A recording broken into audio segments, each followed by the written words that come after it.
No ma'am, आम्हाला काही नाही माहिती. आठवतंय का थोडंफार? ए तुम्ही लोक असं पटपट बोलत का नाही? आपण असे सगळ्या महिला मंडळी आहोत. पटकन बोला, पटकन. मी स्क्रीन शेअर करते 1 मिनिटात आता. आपण कोणते कोणते लेसन केलेत आणि काय काय केलंय हे सगळं बघूया आणि मग पुढचा पाठ करूया. आणि खूप दिवसांनी बायोचं लेक्चर झालंय आपलं आज. ह्याच्या आधी आपलं केमिस्ट्री झालं होतं हो ना, आणि आपला शेवटचा लेसन केमिस्ट्रीचा सुरू झालाय त्यातला. एकच सेकंद ना. Let me share the screen with you. तोपर्यंत तुम्ही जरा बोला बरं माझ्याशी, की तुमच्या म्हणजे काय बरं म्हणतात, तुमच्या शाळेमध्ये बायोचे किती लेसन झालेत तुमचे शिकवून?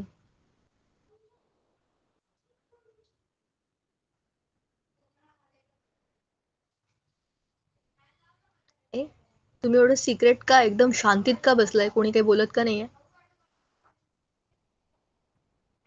Good evening ma'am. Good evening. कोण बोलतंय आता? मॅम मी आदम. ओ आदम, तू खूप दिवसांनी आलास का रे? नाही मॅम.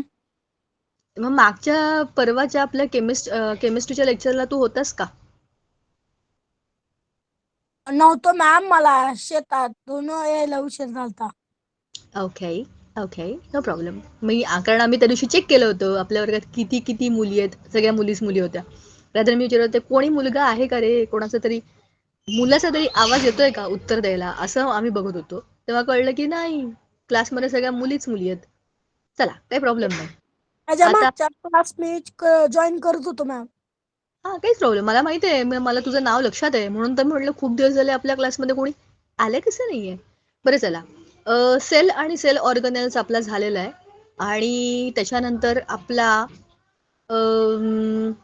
एक मिनिट हा, मी स्क्रीन शेअर करते. मला फक्त हे लोड व्हायला जरा वेळ घेते, बाकी काही नाहीये. सर्क्युलेशन झालं आपलं. आपण आता म्हणजे इंट्रोडक्शन नाही, human body and organ system ह्या लेसन बद्दल बोलतोय आपण. हा, 1 मिनिट. तुम्ही तुमच्या बुकमध्ये जरा लेसन नंबर 11 ओपन करा बरं. Lesson number 11.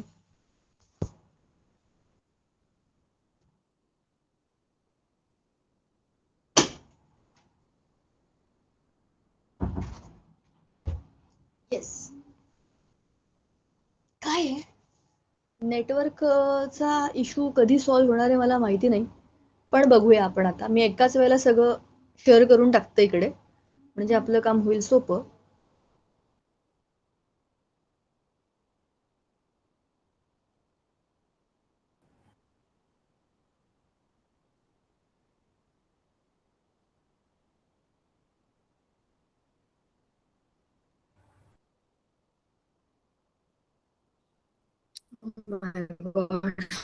कधी होणार आहे? हा, ओके. येतोय आता माझा आवाज? चला, डायरेक्टली स्क्रीन शेअर करते, म्हणजे आपण डायरेक्ट लेसन वरती जाऊ आणि आपलं पुढचं काम सुरू करू. आपण काय काय केलंय हे बघूया. आपण आता शेवटच्या पाठवरती आलोय. बघा, आपण सेल अँड सेल ऑर्गनेल्स हा धडा केला, कम्प्लीट केला. Human body and organ system हा धडा पण आपला कम्प्लीट झाला. आपण त्याच्यामध्ये सर्क्युलेशन हा पूर्णच्या पूर्ण पाठ केला होता. त्याचा शेवटचा भाग आपला राहिलाय, मॅम तुमचा आवाज ब्रेक होतोय. तो आहे आपले ब्लड ग्रुप्स. बरोबर? यू रिमेंबर आपण बोललो होतो आपण वेगवेगळ्या ब्लड ग्रुप्स बद्दल. एका वेगळ्याच घरात आले मी, तिकडे कुठलाच प्रॉब्लेम नाही यायला पाहिजे, तर काय करावं. जिओला खूप नेटवर्क इश्यू आहे असं मला जाणवतं आता, कुठे गेलं तरी.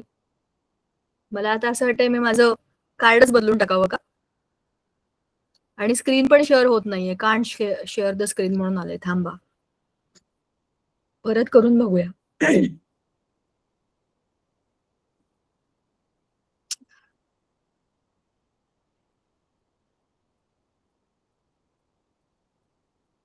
माहित नाही असं का होतंय.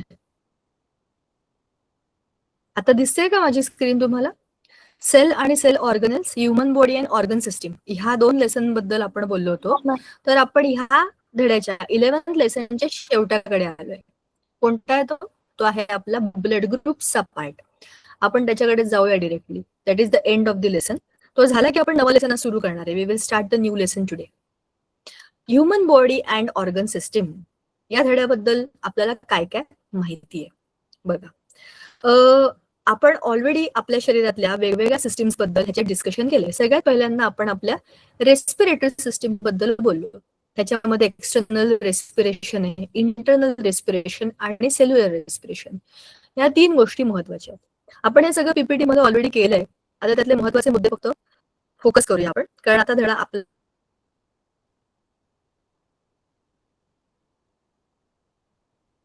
आज संपेल. आपण त्याच्या शेवटच्या टॉपिक वरती आहे, सब टॉपिक वरती आहे. बरोबर. आपले लंग्स, आपला नोज मधून सुरू होतं रेस्पिरेशन. मॅम आवाज ब्रेक होतोय. मॅम आणि मग लंग्स मध्ये आपल्या कशा पद्धतीने आपलं रेस्पिरेशन होतं बरं. नाकातनं हवा. स्क्रीन पण दिसत नाहीये तुम्हाला? दिसते मॅम. मॅम स्क्रीन मधून कट होते. काहीतरी बंद करते थांबा.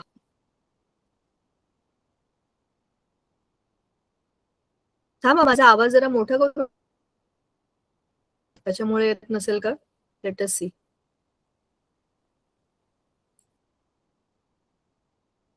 हा, खूप कमी आवाज. हा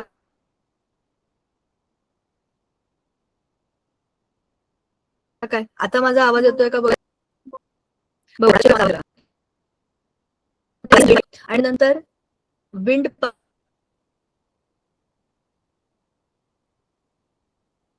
पाईपचे 2 पार्ट आहेत जे आपल्या लंग्स मध्ये, बरोबर. आवाज ब्रेक होतोय मॅम. हा तो मस्क्युलर शीट आहे आपल्या. मुलींना मी आता एक काम करते, मी लीव्ह करते मीटिंग आणि पुन्हा जॉईन करते. ठीक आहे. Okay ma'am. तो एकच पर्याय दिसतोय मला आता. मला माहित नाही, पण करून बघूया आपण. सगळंच बंद करून परत सुरू करून बघूया.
हॅलो, आता माझा आवाज येतोय? Yes ma'am. Yes ma'am. आता तरी आवाज काही घालवू नकोस रे बाबा. ऑलरेडी एवढा वेळ आता तोच स्ट्रगल चाललाय आवाजाचा. हा, तर आपण हे पाहिलं होतं की आपल्या रेस्पिरेटरी सिस्टीम मध्ये कसं कॉम्प्लेक्स स्ट्रक्चर आहे आणि आपल्याला सगळ्यांना प्रत्येक सेलला ऑक्सिजन कसा मिळावा म्हणून एक मस्त सिस्टीम आपल्या प्रत्येकाच्या प्रत्येक सेलच्या आजूबाजूला कॅपिलरीजच्या मदतीने होते. मग आपण एक्सचेंज ऑफ गॅसेस बघितले. डायफ्राम म्हणजे काय बघितला, बरोबर. डायफ्राम बघा इथे खाली असतो, त्याच्यामुळे आपले लंग्स वर ढकलले जातात आणि खाली येतात, म्हणजे त्याला सपोर्ट मिळतो आणि ब्रीदिंगचं काम सोपं होतं. मागच्या वेळेला आपण सर्क्युलेटरी सिस्टीम डिटेलमध्ये पाहिली होती. सर्क्युलेटरी सिस्टीमचा हिरो आहे आपलं हार्ट, आणि हार्टच्या आजूबाजूला असलेल्या सगळ्याच्या सगळ्या आर्टरीज आणि वेन्स. आर्टरीज आणि वेन्स जिकडे बारीक छोट्या निमोत्या लेवलला येऊन प्रत्येक सेलच्या आजूबाजूला फिरतात त्या असतात कॅपिलरीज, बरोबर. सो कॅपिलरीज मधनं आर्टरीज टू वेन्स असं कन्व्हर्जन होतं. आणि आपल्या हार्टचे 4 पार्ट आहेत. त्याच्यामध्ये आर्टरियम आणि वेंट्रिकल्स असे तसे 2 भाग असतात. आर्टरीज आणि वेन्सचा डिफरन्स आपण मागच्या वेळेला तुम्हीच मला सांगितला होता आणि खूप छान सांगितला होता, तो लक्ष. आता आर्टरीज आणि वेन्स कनेक्ट होतात, त्या कॅपिलरीज पण आपण बघितल्या होत्या. आता आपल्याला शेवटचा पार्ट जो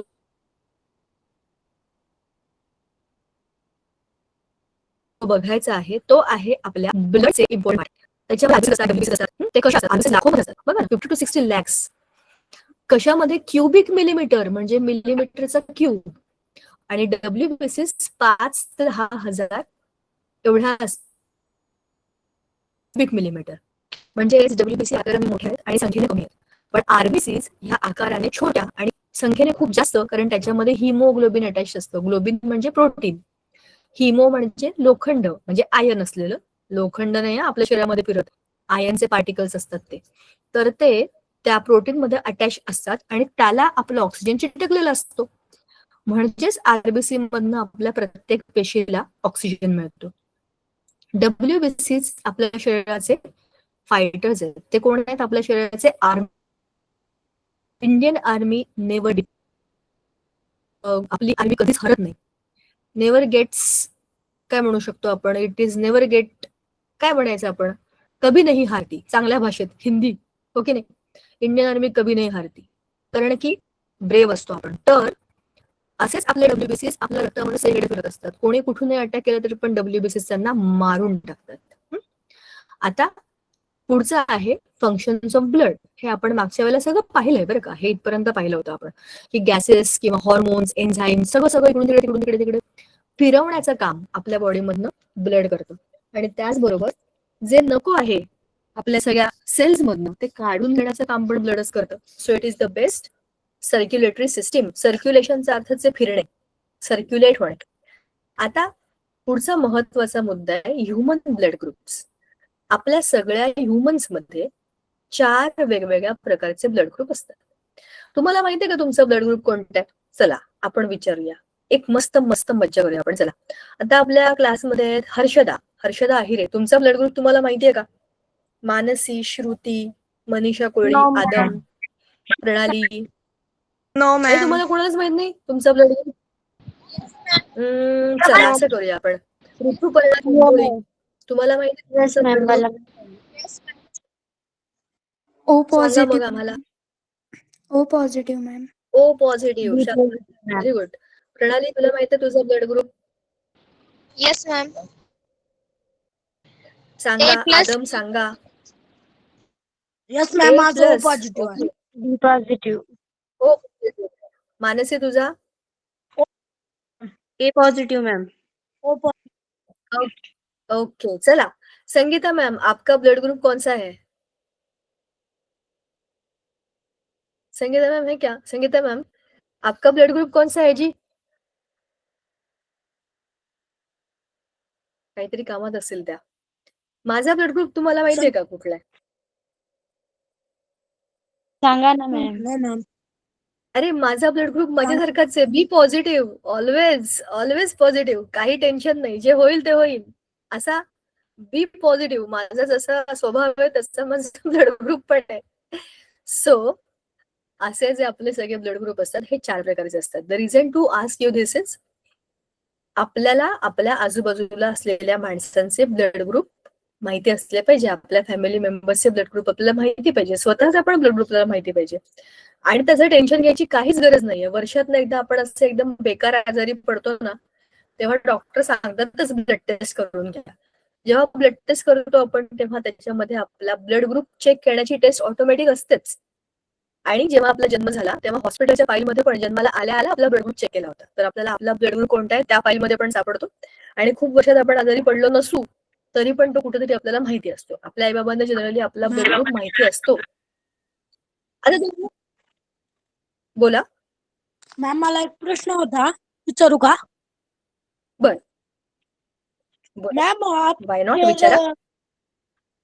मॅम आपलं जे रक्त असतं ना, माझं रक्त ओ पॉझिटिव्ह आहे, तर त्याला मिळणारं रक्त मतलब माझ्यासारखं रक्त कुणाचं असू शकतं? ओ पॉझिटिव्ह का?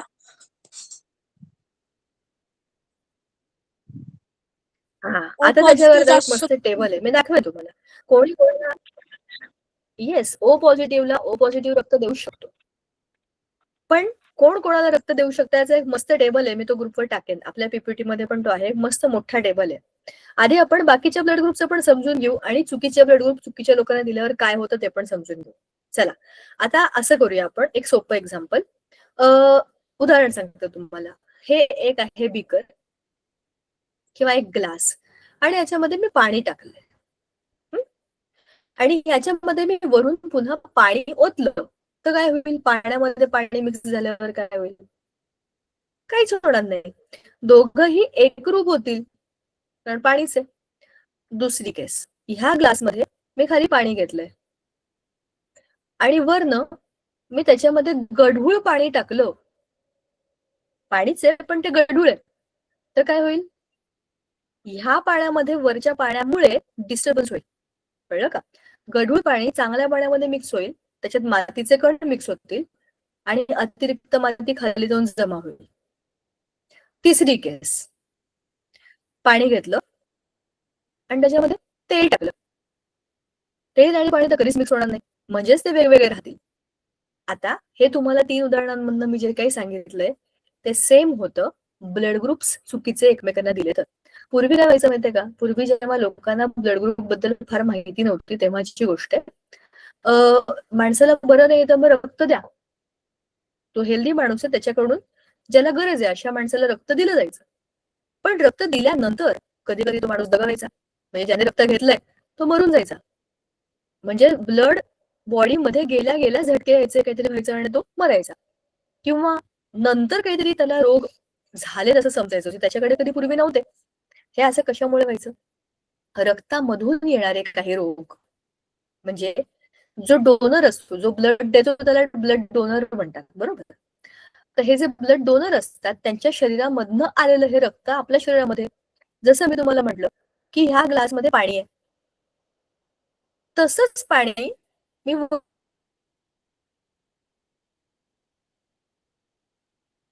वरनं टाकलं तर काहीच प्रॉब्लेम नाही ना. माझा ब्लड ग्रुप बी पाणी मिक्स करतो आपण. आता हे काय आहे बघा, तुम्हाला मी गोष्ट सांगते. हे सगळं तुम्हाला समजेल पुढचं, पण हे असं का होतं ते आधी ऐका. आपला निसर्ग जो आहे ना हा अतिशय फॅन्टॅस्टिक मॅजिशियन आहे.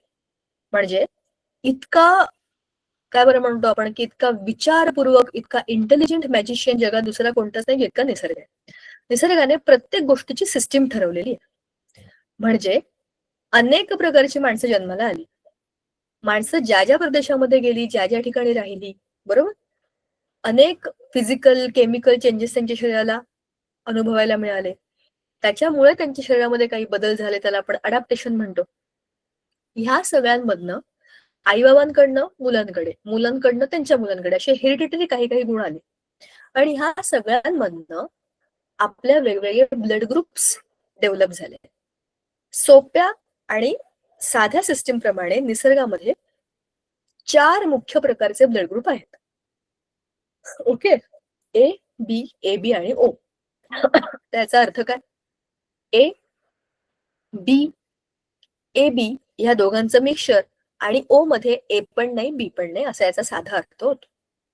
ह्याच्या जोडीने आर एच निगेटिव्ह आणि आर एच पॉझिटिव्ह असे त्याचे ऍडिशनल ग्रुप होतात. म्हणजे जर हे 4 असतील तर A positive, A negative, B positive, B negative, A B positive, A B negative.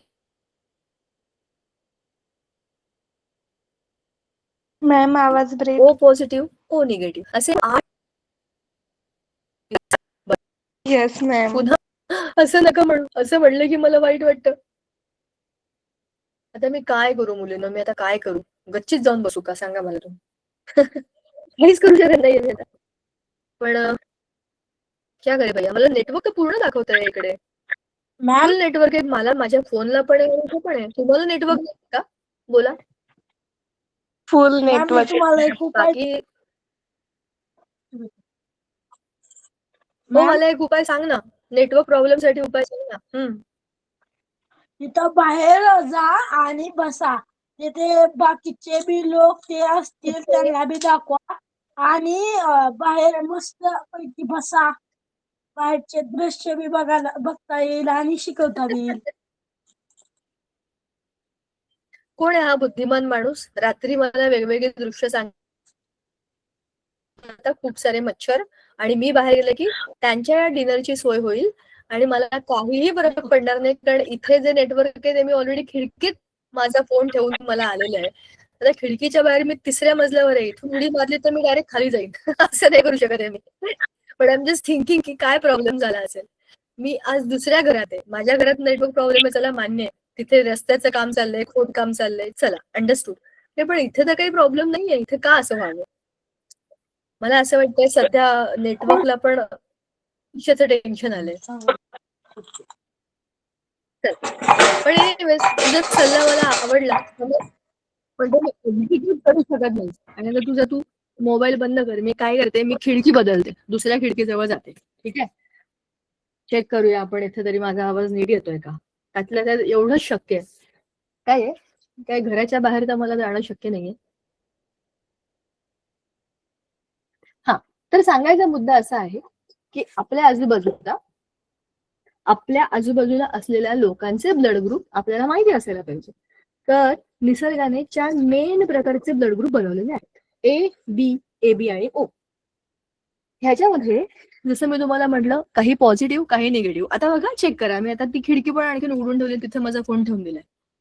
Late us C की हे मला मदत करेल आणि काही त्रास देणार नाही. आता बघूया. फोनच खिडकीच्या बाहेर ठेवलाय. येतोय का आवाज आता बऱ्यापैकी? हो म्हणा रे, हो म्हणा. Yes, ma'am. Yes, ma'am. God, this is working for now. तर अशा पद्धतीने, हा तर मी तुम्हाला सांगते हे A, B, AB आणि O कसं शोधायचं. तुम्हाला मी सांगते ब्लड टेस्ट कशी करतात. एक अशी काचेची स्लाइड घेतात आणि त्याच्यावरती आपल्या रक्ताचा एक थेंब घेतात. कसं घेतात, ते बोटाला अशी सुई टोचतात टुपुक, आणि मग त्यातनं एखादा थेंब ह्याच्यावर काढून घेतात दाबून. आणि मग 3 प्रकारचे सोल्युशन्स असतात, 1, 2 आणि 3. हे एक सोल्युशन याच्यामध्ये टाकलं की वाट बघायची. हे असतं Aचं, एक असतं Bचं आणि एक असतं RH फॅक्टरचं. जर तुम्ही A वालं सोल्युशन त्याच्यात टाकलं आणि त्याच्यामध्ये बघा, तुम्हाला मी काय दाखवते आता आपण ही मायक्रोस्कोप मोठी करून बघितली असं समजा हे आपलं रक्त आहे.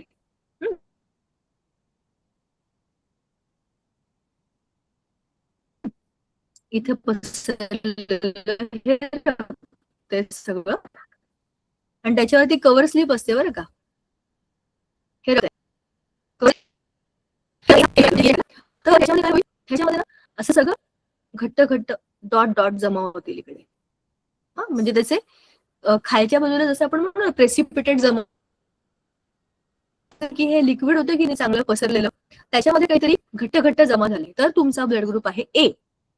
जर तुम्ही 8 टाकून काही झालं नाही तर तुमचा ब्लड ग्रुप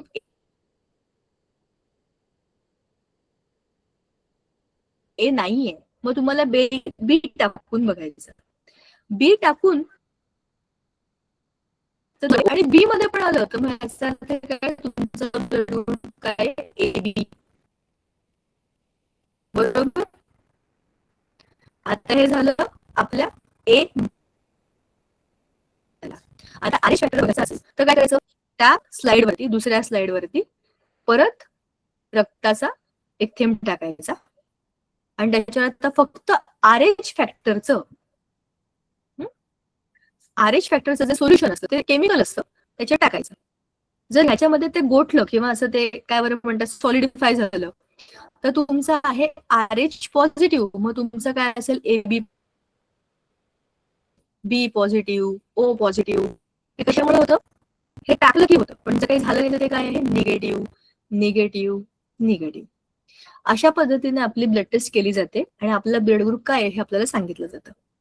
कोण कोणाला ब्लड ग्रुप देऊ शकतो आणि कोण कोणाला ब्लड ग्रुप कोण कोणाला ब्लड देऊ शकतं आणि कोण कोणाचं ब्लड घेऊ शकतं हे आता आपण जरा बघूया. सगळ्यात पहिल्यांदा तर ब्लड डोनेट करायचं का? तुम्हाला वाटतं का लोकांनी एकमेकांना ब्लड द्यावं?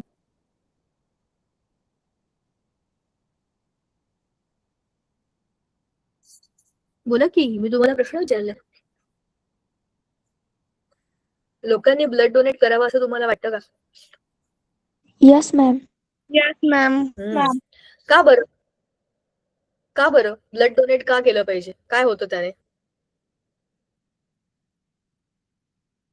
मॅम आपले जे जंतू ते आहेत ना त्या रक्तामध्ये जातात आणि आपल्या शरीरात नवीन रक्त तयार होते.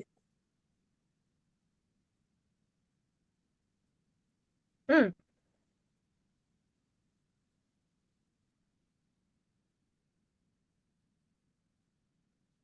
बरोबर आहे. आपण जेव्हा कोणाला तरी देतो. दुसरी महत्वाची गोष्ट, ज्याला गरज आहे अशा माणसाला त्याचा जीव वाचवण्याकरता आपला एक, काय बरं म्हणतो, एक प्रयत्न ब्लड डोनेट केल्यावरतीचा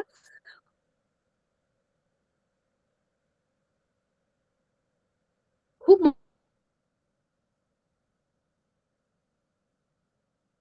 मदत करतो. बघा,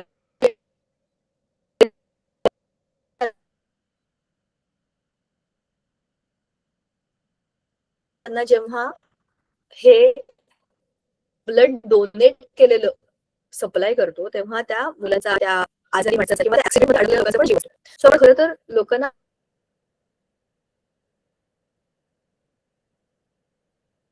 जीवन देत असतो.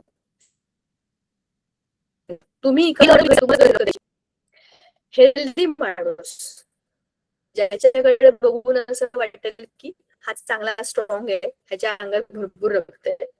बारीक माणसांच्या अंगात रक्त नसतं असं नाहीये, पण ब्लड घेतल्यानंतर थोडा वेळ गरगरल्यासारखं होतं, चक्कर आल्यासारखं होतं, तर त्या माणसाला ते सहन व्हायला पाहिजे. म्हणून मग त्याने चेकअप करतात. तुम्ही सगळे तुमच्या शरीरामध्ये कुठले रोग विकार तर नाही ना? असे काही रोग जे फक्त रक्तातून जातात ते असेल तर त्या माणसाचं रक्त घेऊन काय करणार आहे आपण? डोंबलं आणि विनाकारण त्रास लोकांना असं नाही करू शकत. म्हणून ब्लड घेतलेल्या माणसाचं पण ब्लडचं चेकअप होतं.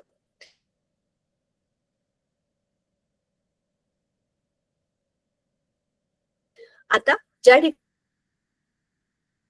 ब्लड त्याच्यामध्ये आणि वेगवेगळे फॅक्टर्स पण असतात, म्हणजे ब्लड सेल वेगळे, आरबीसीज वेगळ्या, डब्ल्यूबीसीज वेगळ्या, प्लाझ्मा वेगळा, असे जसे भाग करून पण आपण ते ठेवू शकतो. आता blood donor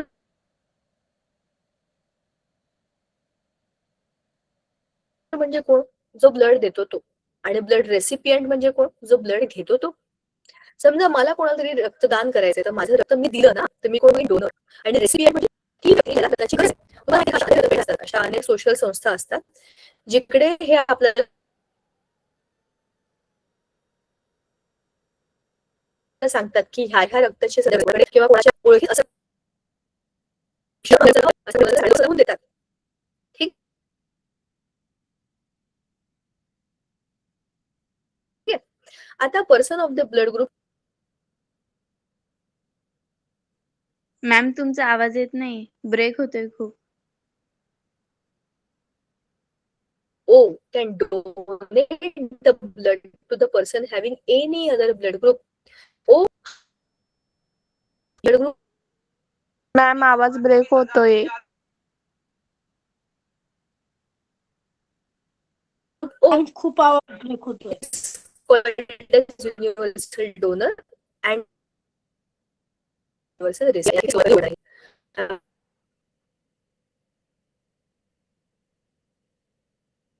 I want to show you that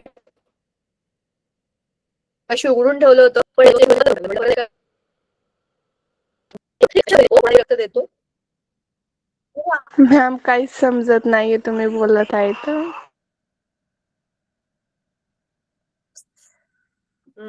एक मिनिट मला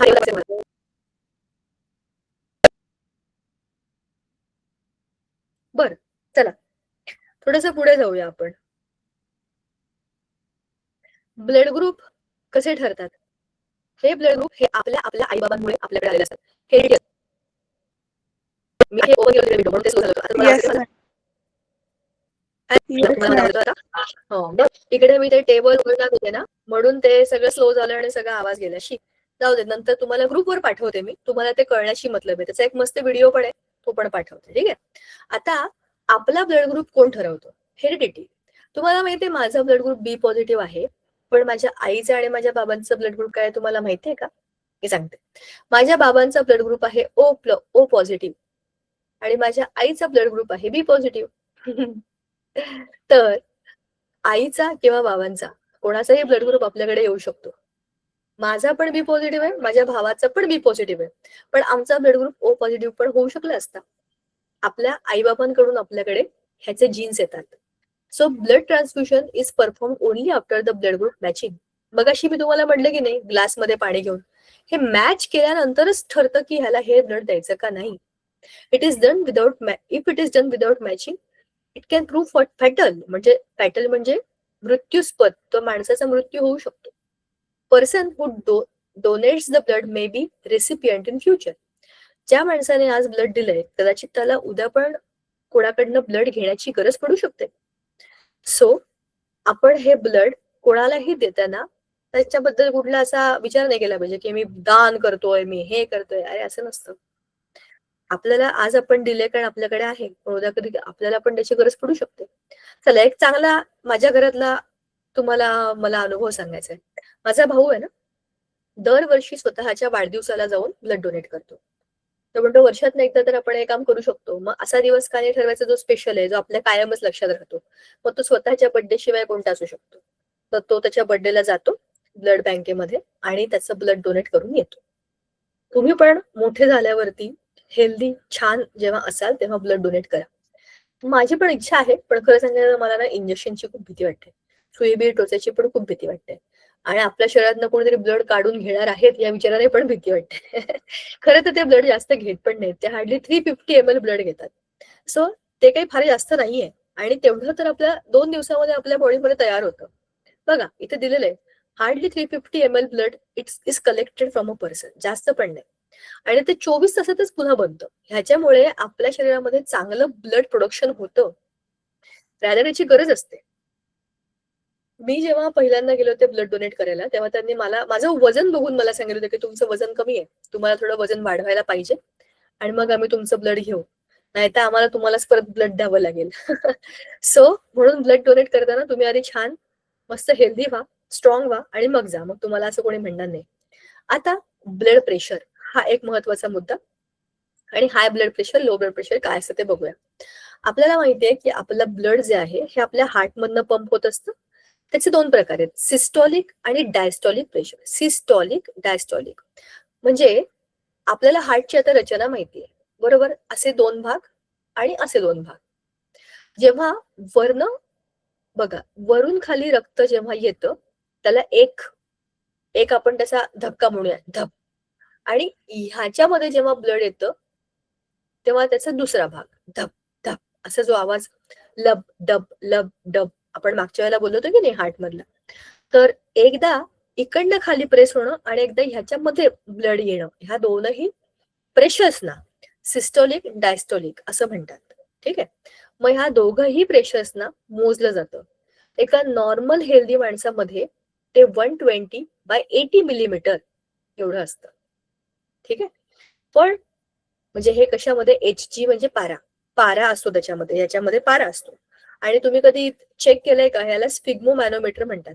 पूर्वीचे जे डॉक्टर होते की नाही, जुने डॉक्टर्स, फॅमिली डॉक्टर्स, त्या सगळ्या डॉक्टरांकडे हे स्फिग्मो मॅनोमीटर असायचं. माझं पण एकदा चेक केलं होतं आणि मला असं झोपायला सांगितलं होतं त्या बेडवरती. तुमच्यापैकी कोणी अनुभव घेतलाय का बीपी चेक करायचा? Yes ma'am. No ma'am. Yes कोण म्हणालं सांगा बरं, का चेक केलं होतं?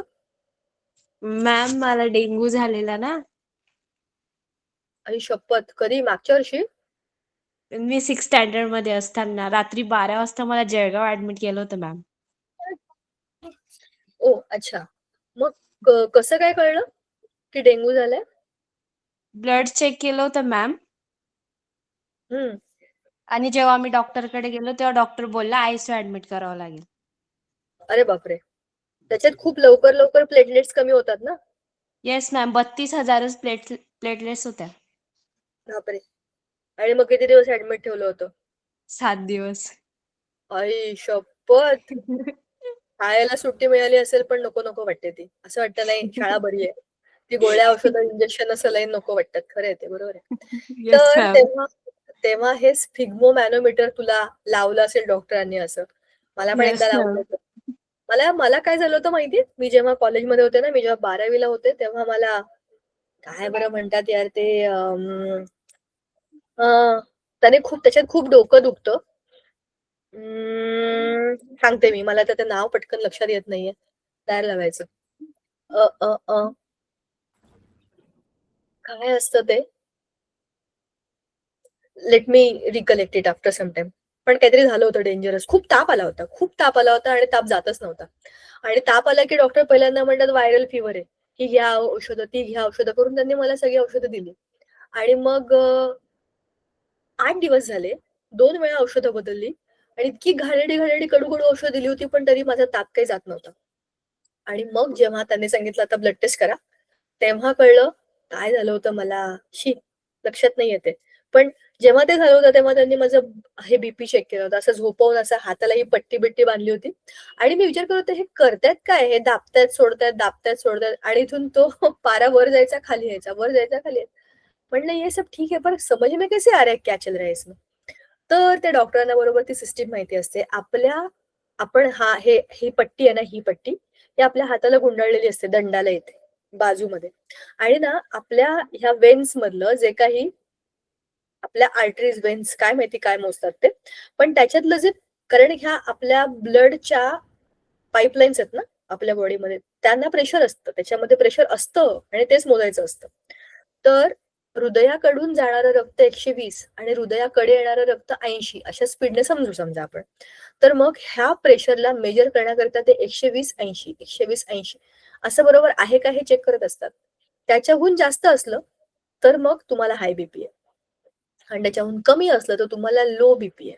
ह्या दोनही गोष्टी डेंजरस असतात. हाय बीपी असेल तर मग माणसाचं हृदयाचे ठोके असे पडतात आणि लो बीपी असेल तर ठाक ठाक ठाक हळूहळू पडतात. बघा याच्यात नॉर्मल आणि हायपर टेन्शन म्हणजे हाय बीपी हे दिलेलं आहे, पण ह्याच्याहून कमी असलेलं लो बीपी दिलेलं नाहीये. लो बीपी जास्त डेंजरस आहे. माणूस नॉर्मल दिसतो आणि डायरेक्ट खाली कोसळतो. कारण काय, त्याला लो बीपी आहे, त्याच्या ब्लडला प्रेशर नाही आहे ज्या प्रेशरने ते जायला पाहिजे. हाय बीपी लोकांना कळतं, हाय बीपी आहे, जास्त चिडू नका, जास्त हे करू नका, जास्त ते करू नका. पण लो बीपी पण तेवढाच जास्त डेंजरस असतो. तर अशा पद्धतीने हे सगळं ब्लडचं आपल्या शरीरातलं सिस्टीम असतं. आणि ABO ब्लड ग्रुप हे कोणी शोधले होते? कार्ल लँडस्टेनरने 1900 मध्ये शोधले होते. बघा त्या गोष्टीला आता 125 वर्ष झाली आणि त्याला ह्या गोष्टी करता 30 वर्षांनी नोबेल प्राइज मिळालं होतं. आणि AB हा ब्लड ग्रुप ह्याच्यानंतर 2 वर्षांनी सापडला. म्हणजेच काय की अशा पद्धतीने आपल्या शरीरातल्या एक स्ट्रक्चर बद्दलची डेव्हलपमेंट आपल्याला कळलेली आहे आणि आपण रिसर्च करत करत स्वतःचीच बॉडी एक्सप्लोर करतोय, स्वतःच्या शरीरातल्या अनेक सिस्टीम्सचा अभ्यास करतोय. आणि आता राईट नाव तर तुम्हाला माहितीये का, टेक्नॉलॉजी एवढी चांगली झाली, एवढी फास्ट झालेली आहे की रोबोटिक हँड्स वापरून ऑपरेशन होतात. तुम्हाला माहितीये का त्याचा अर्थ काय आहे? रोबोटिक हँड्स म्हणजे रोबोट्स ऑपरेशन करतात, त्याचा अर्थ माहितीये का तुम्हाला? ऐकलंय का तुम्ही? रोबोट्स ऑपरेशन्स करतात. हे ऐकलं की खूपदा पेशंट घाबरतात की रोबो ऑपरेशन करेल आणि डॉक्टर तिकडे बाजूला झोपतील. असं नसतं, डॉक्टरच ऑपरेशन करत असतात. पण काही काही सिस्टीम आपल्या शरीरातल्या एवढ्या डीप डिटेल्ड आहेत तिथपर्यंत आपला कोणताच ह्युमन हँड जाऊ शकत नाही किंवा तिथपर्यंत पोहोचणं क्रिटिकल असतं. त्यावेळेला हा रोबोटिक हँड किंवा रोबोटिक इन्स्ट्रुमेंट तिथे इन्सर्ट करून ती प्रोसिजर केली जाते जी एका माणसाला करणं शक्य नाहीये. त्या ठिकाणी असे रोबोटिक हँड्स जनरली वापरले जातात. डोळ्यांच्या खूप आतमध्ये. अरे, परवा तर मी डॉक्टरकडे गेले होते. आमच्याकडे एक छोटं बाळ आहे, त्याला घेऊन गेलं, त्याला खूप खोकला येत होता, सर्दी खोकला असं इकडेच आहे ना. तर तिथे एक छोटा मुलगा आला होता, एक पहिली दुसरीचा छोटा मुलगा असेल, तर डोळ्यावर पट्टी होती. म्हणलं काय झालं याला? तर तो मोबाईल बघत होता आणि मोबाईल मधनं काहीतरी उडालं आणि त्याच्या डोळ्यात गेलं. शप्पथ, इतका छोटा मुलगा, या डोळ्याला पूर्ण असं एक डोळा ते असं गुंडांना बांधून ठेवतात ना, पूर्वीच्या काळातले गुंड होते बघा, एक डोळा बांधलेले, असा तो मुलगा दिसत होता. म्हणलं याच्या काहीतरी लागलं बिगलं असेल, काही पुळी झाली असेल. पण ते त्यांनी जेव्हा सांगितलं ना, म्हणलं अरे काहीच्या काही आहे, म्हणजे लहान मुलांना तुम्ही किती सांभाळा. तर अशा ह्याच्यामध्ये जिथे माणसाला दिसत नाही की कुठे गेलं याच्या डोळ्यामध्ये काय झालंय, तर त्या ऑपरेशन्स मध्ये असे रोबोटिक हँड्स वापरतात. ठीक आहे, तर अशा पद्धतीने अशा रीतीने आपला हा धडा इथे संपलेला आहे. आता ओ ब्लड ग्रुप कोणालाही ब्लड देऊ शकतो आणि ए बी ब्लड ग्रुप कोणालाही ब्लड मागू शकतो. ए वाले ए ला देतात, बी वाले बी ला देतात. कळलं का? असं आहे. सगळ्या आपापल्या सिस्टीम मध्ये राहतात. आणि अजून पण काही काही मजेशीर गोष्टी आहेत ब्लड ग्रुप बद्दलच्या, त्या मी तुम्हाला ग्रुपमध्ये टाकते, तुम्ही त्या बघा. You will love them to no.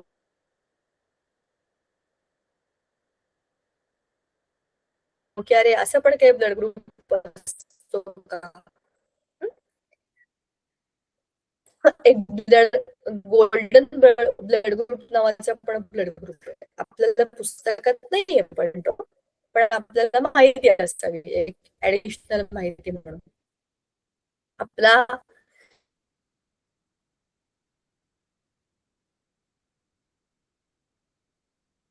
शेवटचा धडा बायोचा आपण स्टार्ट करूया. स्टार्टच होईल तो, त्याच्या पुढे काय जाणार नाही. फार वेळ आपल्याला नाहीये त्याच्यामध्ये. तुमचं झालं का रे साऊंडचा लेसन झालं का तुमचा? Yes, ma'am.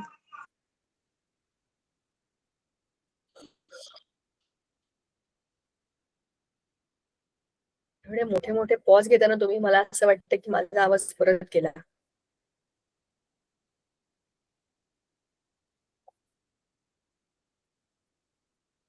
हॅलो, आहात ना? मग बोला की. Yes, sound ma'am. हा लेसन झाला का असं विचारलं मी तुम्हाला. Sound No, ma'am. चालू झाला. बर, आठवलं की सांगा झालाय का नाही. चला, आपला शेवटचा बायोचा लेसन इकोसिस्टीम. इकोसिस्टीम म्हणजे काय? आता या आता या क्षणी माझ्या आजूबाजूला मी एका रूम मध्ये आहे. समोर रस्ता आहे, त्याच्यावर खूप गाड्या जात आहेत. थोडस पुढे अंतरावरती इकडे एक गार्डन आहे. आणि खूप लांब इथून एक तलाव आहे. ठीक आहे, ही ह्या सगळ्या एरियाची थोडक्यात ओळख. या बिल्डिंग मध्ये जिथे मी राहते, जिथे आजूबाजूला काही झाडं आहेत, त्या झाडावरती आपले नॉर्मल रेग्युलर जे शहरांमध्ये असतात ते सगळे पक्षी आहेत. पण जिथे मी राहते, म्हणजे माझं स्वतःचं घर जिकडे आहे, जिथे मी तुम्हाला म्हणलं ना, त्या आजूबाजूला जंगल आहे. आमच्या घराच्या आजूबाजूला सगळी शेती आहे. त्या शेतात आणि त्याच्या आजूबाजूला मळ्यांमध्ये इतक्या वेगळ्या वेगळ्या रंगाचे, इतक्या वेगवेगळ्या प्रकारचे पक्षी, इतक्या वेगवेगळ्या प्रकारची फुलं, इतक्या वेगवेगळ्या प्रकारची फुलपाखरं आणि इतक्या वेगवेगळ्या प्रकारचे सरपटणारे प्राणी सगळे तिथे असतात. ती आहे आमच्या त्या म्हणजे प्रयागच्या घराच्या आजूबाजूची इकोसिस्टीम. आता मी ज्या बिल्डिंग मध्ये आहे इथे जी आहे ही शहरातली इकोसिस्टीम. तुम्ही जिथे राहता, ज्या कुठल्या भागात तुम्ही राहता, तिथे आजूबाजूला असलेल्या सगळ्या लिव्हिंग आणि नॉन लिव्हिंग थिंग्सचा एकत्रित मिळून जो काही परिणाम आपल्याला अनुभवायला मिळतो, दॅट इज अवर इकोसिस्टीम. आता इकोसिस्टीमचा अर्थ आपण जर घेतला तर त्याच्यामध्ये काय असतात, काही लिव्हिंग आणि काही नॉन लिव्हिंग फॅक्टर्स. आपल्या आजूबाजूला असलेले सगळेचे सगळे लिव्हिंग आणि सगळेचे सगळे नॉन लिव्हिंग फॅक्टर्स त्या पर्टिक्युलर एरियामध्ये मिळून काय बनते, इकोसिस्टीम. याच्यामध्ये बायोटिक फॅक्टर्स म्हणजे लिव्हिंग आणि अबायोटिक फॅक्टर्स म्हणजे नॉन लिव्हिंग असे सगळे फॅक्टर्स असतात. आता ह्या सगळ्यांचं एकमेकांची कंटिन्युअस इंटरॅक्शन होत असतं. चला मी तुम्हाला बेस्ट एक्झाम्पल सांगते. तुम्ही आणि मी लिव्हिंग थिंग आहात की नाही, आपण सगळे बायोटिक फॅक्टर्स होतो. तरी सुद्धा श्वास घेण्याकरता आपल्याला हवा लागते. हवा काय आहे? अबायोटिक फॅक्टर आहे. नॉन लिव्हिंग आहे ना, हवा निर्जीव आहे. आपण सगळे पाणी पितो. पाणी काय आहे? नॉन लिव्हिंग थिंग आहे. तर आपल्या सगळ्या बायोटिक फॅक्टर्स वरती आजूबाजूला असलेल्या अबायोटिक फॅक्टर्सचा पण परिणाम होतो. उदाहरणार्थ, माझ्या घराच्या आजूबाजूला माती आहे. त्या मातीचा परिणाम माझ्या घरामध्ये किंवा माझ्या शरीरावरती हा होतोच, बरोबर की नाही? ह्याचाच अर्थ असा की माती, हवा, पाणी, आजूबाजूला असलेल्या सगळ्या नॉन लिव्हिंग थिंग्सचा आपल्यावरती परिणाम होतो आणि आपला पण त्यांच्यावर परिणाम होतो. म्हणजे हे काय आहे? इंटर रिलेशन आहे. आपलं त्यांच्या बरोबरच आणि त्यांचं आपल्या बरोबरच, आणि आपण सगळे मिळून आपली इकोसिस्टीम बनवतो.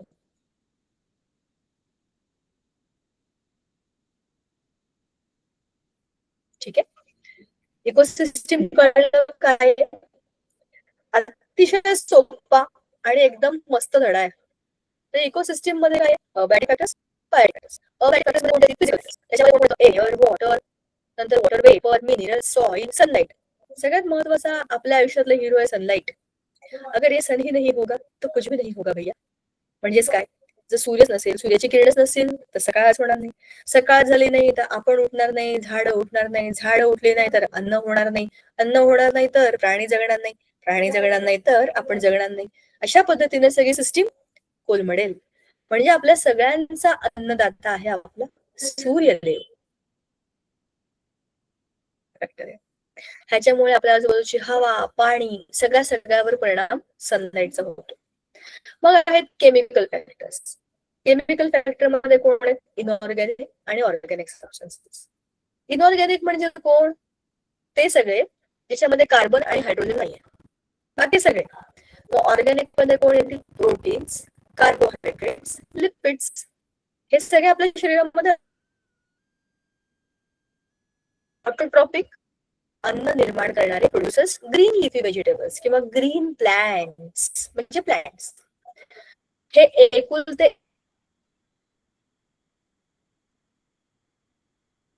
एक आहेत. ही सिस्टीम इथे थांबते, ह्याच्या खाली काही नाही. मग हेटेरोट्रॉपिक. हेटेरोट्रॉपिक म्हणजे कोण? अन्नासाठी कंझ्युम करतात अन्न. त्याच्यामध्ये अॅनिमल्स येतात. Primary, secondary, tertiary. प्रायमरी आहे ससा. तो काय खातो? गवत. सशाला कोण खातं? कोल्हा. कोल्ह्याला कोण खातं? वाघ किंवा सिंह. हे आपण जंगलातलं म्हणतोय. नॉर्मल याच्यामध्ये प्रायमरी कन्झ्युमर्स मध्ये कोण येईल? गाय. आपल्या सगळ्यांच्या आजूबाजूला गाय आहे. गायीला खाणारा कोण असतो? बिबट्या. बिबट्याला खाणारा कोण असतो? वाघ किंवा सिंह. हो ना? कोणीही खाऊ शकतं. जनरली बिबट्या त्याला जनरली कोणी खात नाही रे. आपल्या शहरी भागामध्ये बिबट्या आला की आपणच पळून जातो, त्याला कोण मारून खाईल. पण जंगलामध्ये वाघ आणि सिंह हे टर्शरी कन्झ्युमर्स असतात. वाघ, सिंह, बिबट्या यांना सहसा कोणी मारत नाही, तेच लोकांना मारून खाणारे असतात.